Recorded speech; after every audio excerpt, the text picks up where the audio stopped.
जय गुरुदेव। और दोस्तों, मेरे चैनल सिद्ध सावर मंत्र में आपका एक बार फिर से हार्दिक स्वागत है। और देखिए, इस चैनल पर मैं आपके लिए बहुत ही सुंदर और मनोरंजनपूर्ण कहानियां लेकर के आता हूं, कुछ सत्य घटनाएं भी लेकर के आता हूं। तो चैनल को आप जरूर सब्सक्राइब करना और साथ में ही बेल के बटन को भी प्रेस कर लेना, ताकि मैं जो भी वीडियो डालूं उसका नोटिफिकेशन आपको जल्दी से मिल जाए और आप उस वीडियो को देख पाएं। तो देखिए, आज जो मैं आपको कहानी सुनाऊंगा वो कहानी है एक भूतनी की। और भूतनी ने कहा कि तूने मुझे गर्भवती क्यों किया। तो इसी शीर्षक पर आधारित ये कहानी है। तो देखिए, एक तांत्रिक बाबा थे और तांत्रिक बाबा अपनी साधना में मस्त थे। उनके चारों ओर एक काला घेरा बना हुआ था, क्योंकि जब कोई तांत्रिक साधना करता है तो अपने चारों तरफ घेरा यानी सुरक्षा चक्र बना करके और तब साधना करता है। तो वो साधना कर रहे थे और सुरक्षा घेरा बना करके ही साधना कर रहे थे। शमशान में थे तो घेरे के बीचों बीच एक कुंडी थी उनके पास में, उसमें आग जो है वो जल रही थी। और पास में ही थाली में कुछ नींबू और कुछ बाल वगैरह पड़े हुए थे। साथ ही 5 अलग अलग रंगों की दाल भी थी।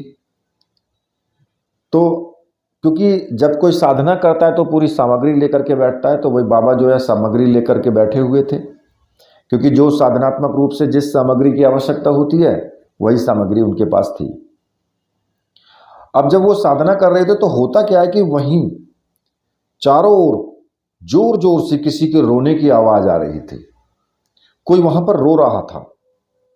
तकरीबन लगभग 10 मिनट तक जब ये आवाज लगातार तांत्रिक बाबा की साधना में विघ्न डालती रही, क्योंकि जब वो रोती, आवाज रोने की आती तो उनका ध्यान भंग होता। अब जब ध्यान भंग होता था तो उनको विघ्न पैदा होता उसमें। तो वो जो है लगातार 10 मिनट से वो रोने की आवाज आ रही थी। अब वो विघ्न डालती जा रही थी साधना में।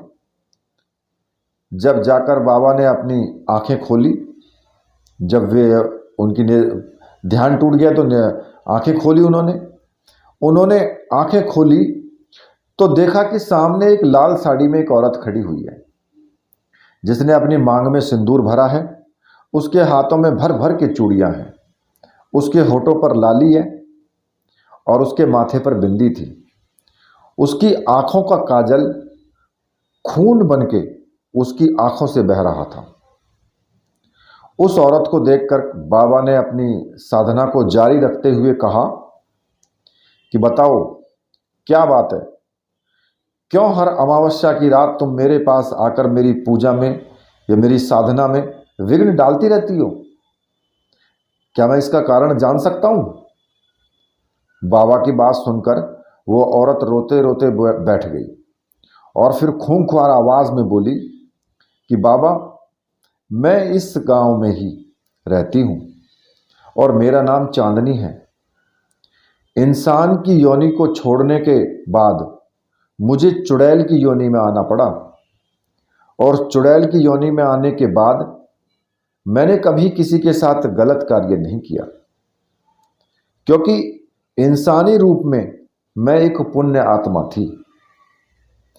पर पति के गलत रास्ते पर जाने की वजह से मैंने आत्महत्या कर ली, इसलिए बाकी की जिंदगी अब मैं चुड़ैल बनकर के मुझे काटना पड़ रहा है।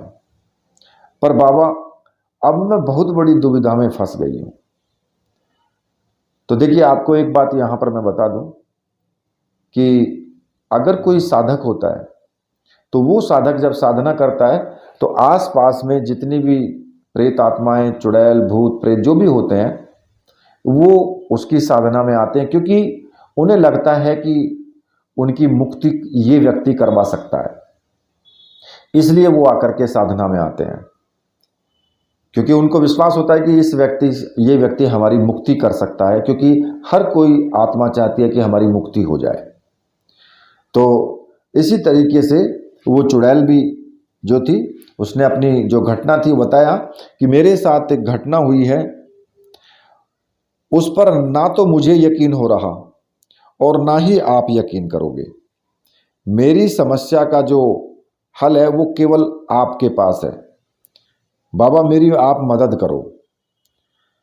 तो बताओ चांदनी, तुम्हें क्या मदद चाहिए और क्या मुसीबत आने पर तुम जो यहाँ पर आई हो, ऐसी कौन सी मुसीबत आन पड़ी है? बाबा ने हल्की सी मुस्कान अपने चेहरे पर बिखेरते हुए कहा। तभी वो चुड़ैल बोली कि बाबा मैं गर्भ से हूँ। अब ये सुनकर के बाबा के हाथों से पूजा की थाली जो है वो छूटते छूटते बची। उन्होंने घूरते हुए चांदनी को देखा और अपनी आंखों को बंद करके कुछ सोचने लगे। कुछ देर तक आंखें बंद करने के बाद बाबा ने अपनी आंखें खोली और देखा कि चांदनी अभी भी सामने बैठकर आंखों से लगातार आंसू बहाए जा रही है। बाबा ने कहा कि देखो चांदनी, तुमने जो कहा उस पर यकीन करना बहुत मुश्किल है, पर फिर भी ये सब मुमकिन है जब तुम पूरी तरह किसी के वश में हो और कोई इंसान आकर तुम्हारे साथ संबंध बनाए, तब ये मुमकिन है। तो क्या तुम्हारे साथ कभी ऐसी घटना घटी है? क्या किसी बाबा या फिर किसी भगत ने या तांत्रिक ने तुम्हें मजबूर किया है संबंध बनाने के लिए? तुम्हें कुछ याद है ऐसा? नहीं बाबा, मैं बस इतना बता सकती हूँ कि एक रात मैं हर रोज की तरह जंगल में घूम रही थी और तभी जंगल से एक बहुत ही हट्टा कट्टा और नौजवान जो था वो गुजरा वहाँ से, और उस मर्द को देखकर मेरे मन में उसे पाने की लालसा आ गई और उसकी मदहोशी ने मेरे बदन में आग लगा दी थी। इसलिए मैं भी उसके पीछे पीछे चल दी। उसके घर जाकर के मैंने देखा कि उसकी बीवी उसका इंतजार कर रही थी। तो देखिए, कभी कभी क्या होता है, मैं आपको यहाँ पर एक बात और बता देता हूँ कि कभी कभी क्या होता है, इस प्रकार की जो वायव्य आत्मा है वो साथ लग जाती है सुंदर व्यक्ति के, सुंदर लड़के के साथ में, उसके साथ संभोग क्रिया बना करने के लिए। ऐसा हो जाता है। अब आगे उसने आगे फिर बताना शुरू किया चुड़ैल ने कि जब उसकी बीवी इंतजार कर रही थी तो मैंने बिना वक्त गवाए उसकी बीवी के शरीर को अपने कब्जे में कर लिया। यानी कि उसकी जो बीवी थी उसके शरीर के अंदर वो प्रवेश कर गई, और जब मैंने उसके शरीर को कब्जे में कर लिया तो फिर हम दोनों के बीच जो हुआ वो तो आप जानते ही हो। उसके बाद वो फिर संभोग क्रिया हुई। पर बाबा, अगर गर्भवती किसी को होना नहीं चाहिए था तो उस आदमी की जो औरत थी, अगर गर्भवती किसी को होना था तो उस आदमी की औरत को होना था, ना कि मुझे। मैं क्यों गर्भवती हुई फिर? अब मैं जो गर्भवती हुई वो इसलिए हुई क्योंकि जिस औरत के शरीर को मैंने कब्जे में कर लिया, जब बाबा ने बताया कि भाई तुम जो गर्भवती हुई वो किस लिए हुई, क्योंकि तुमने सिर्फ उसके शरीर में जाकर के संबंध बनाया, तो तुमने उसके शरीर को अपने कब्जे में करके और वो संबंध बनाया, और उसके कुछ दिन बाद वो औरत जो है मर गई। इसलिए ये बच्चा तेरे गर्भ में ठहरा है। अब तू बता क्या करना है? तुम इसे जन्म देना चाहती हो या गर्भ में मारना चाहती हो? तुम्हारा जो भी फैसला हो, सोच समझकर मेरे पास अगली अमावस्या को आ जाना। मैं सारी तैयारी करके रख लूँगा। अगली अमावस्या को चांदनी फिर बाबा के पास आई। बाबा हर बार की तरह इस बार भी अपनी साधना में लीन थे, और चांदनी अपने प्रभाव से उन्हें साधना के बाहर लाने की कोशिश कर रही थी। मतलब कि उनके ऊपर प्रभाव डाल रही थी वो, कि वो साधना से बाहर आ जाएं। अब चारों तरफ उसने अपना माया जाल बिछाने की वो फिराक में थी।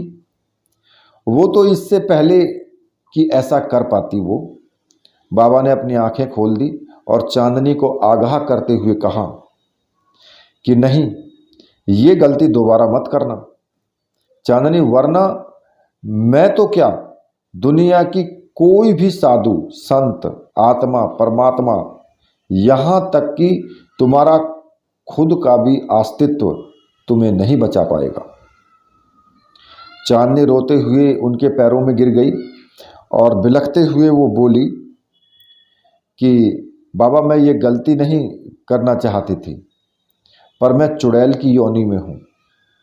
वही मुझे बार बार वही हरकतें करने पर विवश करती है जो मैं नहीं करना चाहती। देखिए, कोई भी आत्मा हो, चाहे वो शुद्ध हो, लेकिन जब वो उस योनि में पहुंच जाती है तो उस योनि की जो मेन जो एक्टिविटी होती हैं वो उस पर हावी हो जाती हैं। जैसे हम इंसान होते हैं, मानव हैं, और शरीर, हमने ये शरीर पाया है तो इसके साथ काम क्रोध लोभ मोह अहंकार, ये 5 वस्तु लग करके आती हैं। हम इनसे नहीं बच सकते। प्रत्येक व्यक्ति के अंदर ये सब चीज़ें मिलती हैं, जबकि आत्मा के अंदर नहीं मिलती है। आत्मा तो पवित्र होती है। इसी प्रकार से जो चुड़ैल होती है या भूत प्रेत होते हैं, उनके अंदर जो गुण होते हैं जो आने चाहिए, वो गुण उनको आते हैं और उन्हीं के अनुसार फिर वो ऐसा सोचते हैं, विवश हो जाते हैं वो। तो उसने वही बताया कि मैं विवश हो गई थी, पर मैं ये करना नहीं चाहती थी। बाबा, मुझे माफ़ कर दीजिए और मेरी समस्या का समाधान बताइए। तेरी समस्या का समाधान तो मैं तुझे बता दूंगा, पर तू ये बता कि तू उस जो लड़का था जिसका नाम राजू था, तू उसकी पत्नी थी ना? उसकी कोई संतान नहीं, उसकी तो कोई संतान नहीं थी। हमारे बाजू वाले गांव में जो कन्हैया लाल था, उसका बेटा है गगन, तो उसी की पत्नी है ना। अब बाबा के मुख से अपने पिछले जन्म की सच्चाई सुनकर चांदनी ने आंसू पोंछते हुए कहा कि हाँ बाबा, मैं उसी की पत्नी हूँ। ठीक है, अब तू ये बता, तू इस बच्चे को जन्म देना चाहती है या नहीं? हाँ बाबा, मैं इस बच्चे को जन्म देना चाहती हूँ, पर इस योनि में नहीं। मैं नहीं चाहती कि मेरा बच्चा भूत प्रेत की योनि में जन्म ले। बाबा, ऐसा कोई रास्ता बताइए कि ये इंसानी रूप में जन्म ले। चांदनी की बात सुनकर के बाबा ने कुछ सोचते हुए अपनी आंखें बंद की और कुछ देर आंख बंद करने के बाद वो आंख खोलते हुए बोले कि ठीक है चांदनी, अगर तू चाहती है कि तेरा बच्चा इंसान योनि में जन्म ले तो तुझे उसके लिए बहुत गहरी परीक्षा देनी होगी। तू बता, तू इस परीक्षा के लिए तैयार है? कैसी परीक्षा बाबा? तुझे 7 इंसानों के शरीर में प्रवेश करना होगा और बारी बारी से, और वो सभी इंसान वह होंगे जो पूरी तरह से भगवान के भक्त होंगे, और उनकी जिंदगी में जो परेशानी है तुझे उसका हल करके ही लौटना है। पर यदि याद रहे, तू किसी भी इंसान के शरीर में 7 दिन से ज़्यादा नहीं रह सकती। अगर 7 दिन से 1 मिनट भी ऊपर हुआ तो तू हमेशा के लिए उसी के शरीर में वास करके रह जाएगी और तेरा बच्चा तेरी कोख में ही खत्म हो जाएगा। बाबा ये ऐसी परीक्षा ले रहे हैं। आप तो जानते हैं, मैंने भगवान के भक्तों में अगर भगवान के भक्तों के शरीर में मैंने प्रवेश किया तो उनकी पूजा अर्चना और उनका जो तप होता है मुझे भस्म कर देगा। ऐसा कुछ नहीं होगा। तुम भले ही भूत प्रेत की योनि में हो, लेकिन तुम दिल से साफ हो और अच्छे लोगों का भगवान कभी अनहित नहीं करता। तो बाबा, मुझे वे 7 लोग मिलेंगे कहाँ? तुझे बारी बारी से सब मिलते जाएंगे, पर सबसे पहले तुझे यहाँ से दूर एक शहर में जाना है। वहाँ एक जोड़ा रहता है, मोहन और उसकी पत्नी पूजा का। दोनों पति पत्नी हैं, दोनों में असीम प्रेम है, पर उनकी कोई संतान नहीं है। तुझे उनका यही दुख मिटा करके आना है। तुझे उन दोनों के बीच की दूरियां खत्म करके आना है। उन दोनों की शादी को 10 साल होने को आए और बच्चा ना होने की वजह से दोनों एक दूसरे से चिढ़ने लगे। इसी वजह से उनके बीच लंबी दूरियां बढ़ती चली गई और उसके बाद जो है तुझे क्या करना होगा, तुझे उसकी जो पत्नी है उसके शरीर में जाकर उन दोनों की जो दूरी है वो 7 दिन में दूर करनी है। पर अगर 7 दिन में तू सफल नहीं हुई तो फिर तेरा बच्चा तेरी इसी योनि में जन्म लेगा। बाबा ये तो बहुत कठिन तपस्या करवा रहे हैं आप मुझसे, पर कोई नहीं, मैं अपने बच्चे के लिए ये सब करने के लिए मैं तैयार हूं। तो देखिए दोस्तों, मां का दिल तो मां का दिल ही होता है, चाहे वो भले ही किसी भी योनि में हो, वो इंसान हो, चुड़ैल हो, लेकिन मां तो हमेशा मां ही होती है। तो देखिए, ये जो कहानी है ये सिर्फ एक आपको शिक्षाप्रद कहानी है कि मां अपने औलाद के लिए क्या कर सकती है, चाहे वो किसी भी योनि में हो, चाहे भूत हो, प्रेत हो, चुड़ैल हो या कोई भी हो। तो मां मां ही होती है। इसलिए दोस्तों, अब मैं इस कहानी को, तो कहानी तो पूरी हुई, अब मैं इसको यहीं पर समाप्त करता हूं। अब आप ये मत कहना कि कहानी आपने पूरी नहीं सुनाई, क्योंकि कहानी मैंने पूरी सुना दी है। सिर्फ मां के शब्द तक इस कहानी का मतलब था। तो इसी के साथ अब मैं वीडियो को यहीं पर समाप्त करता हूं। मेरे साथ बोलिए, बोलिए वीर बजरंगबली हनुमान जी महाराज की जय, बोलिए मेरे परमहंस गुरुदेव की जय।